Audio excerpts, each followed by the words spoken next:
प्यारे बच्चों, आज हम पढ़ेंगे अर्थ के आधार पर वाक्य भेद। विधानवाचक वाक्य वह वाक्य जिससे किसी प्रकार की जानकारी प्राप्त होती है वह विधानवाचक वाक्य कहलाता है। जिन वाक्यों में हमें किसी कार्य के होने का बोध होता है वह विधानवाचक वाक्य के अंतर्गत आते हैं। जैसे भारत एक देश है, राम के पिता का नाम दशरथ है, दशरथ अयोध्या के राजा हैं। तो हमें इन वाक्यों से क्या जानकारी प्राप्त हो रही है, तो ऐसे वाक्य विधानवाचक वाक्य कहलाते हैं।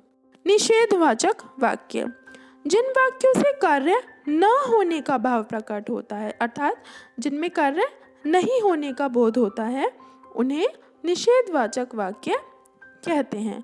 जैसे मैंने दूध नहीं पिया, मैंने खाना नहीं खाया। प्रश्नवाचक वाक्य वह वाक्य जिसके द्वारा किसी प्रकार का प्रश्न किया जाता है। आपको इसके नाम से ही पता चलता है कि इसमें प्रश्न पूछा जाता है। अब प्रश्न किसी भी तरह से पूछा जा सकता है। एक प्रश्न ऐसे होता है कि जिसका उत्तर आप हाँ या नहीं में दे सकते हैं, और एक प्रश्न ऐसा होता है कि जिसमें आपको पूर्ण वाक्य में उत्तर देना होता है या शब्द में उत्तर देना होता है। जैसे भारत क्या है, तो भारत एक देश है। अगर आपसे कोई पूछेगा कि क्या आपने खाना खाया, तो आप उसका उत्तर हाँ या नहीं में दे सकते हैं। तो हम उदाहरण देख लेते हैं कि भारत क्या है, राम के पिता कौन हैं, दशरथ कहाँ के राजा हैं। इस प्रकार के वाक्य प्रश्नवाचक वाक्य कहलाते हैं। आज्ञावाचक वाक्य वह वाक्य जिसके द्वारा किसी प्रकार की आज्ञा या प्रार्थना की जाती है। जैसे बैठो, बैठिए, कृपया बैठ जाइए, शांत रहो, कृपया शांति बनाए रखें। तो इस प्रकार के वाक्य जिनमें कुछ करने के लिए आज्ञा दी जाती है या प्रार्थना की जाती है वो आज्ञावाचक वाक्य कहलाते हैं।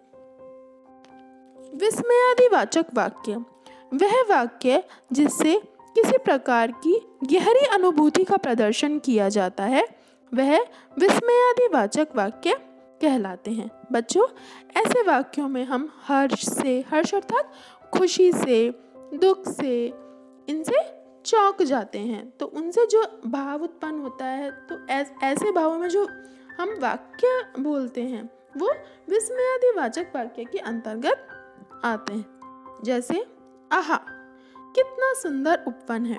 तो बच्चों, आप देख सकते हैं कि आहा के बाद जो चिन्ह लगा है वह विस्मयादिबोधक चिन्ह है।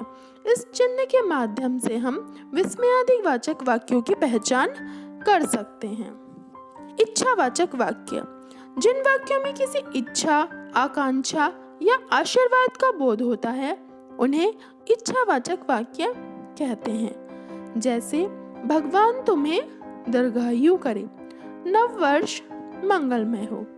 ऐसे वाक्य इच्छावाचक वाक्य के अंतर्गत आते हैं जिनमें हम अपनी कोई इच्छा या आकांक्षा या किसी को आशीर्वाद देने का भाव प्रकट करते हैं। संकेतवाचक वाक्य जिन वाक्यों में किसी संकेत का बोध होता है उन्हें संकेतवाचक वाक्य कहते हैं। संकेतवाचक वाक्य में हमें जैसे राम का मकान उधर है, सोनू उधर रहता है, तो इस प्रकार के जो वाक्य होते हैं वो संकेतवाचक वाक्य होते हैं। संकेतवाची वाक्य को हम शर्तवाची वाक्य भी कहते हैं, क्योंकि इन वाक्यों में वक्ता किसी न किसी शर्त का विधान करता है।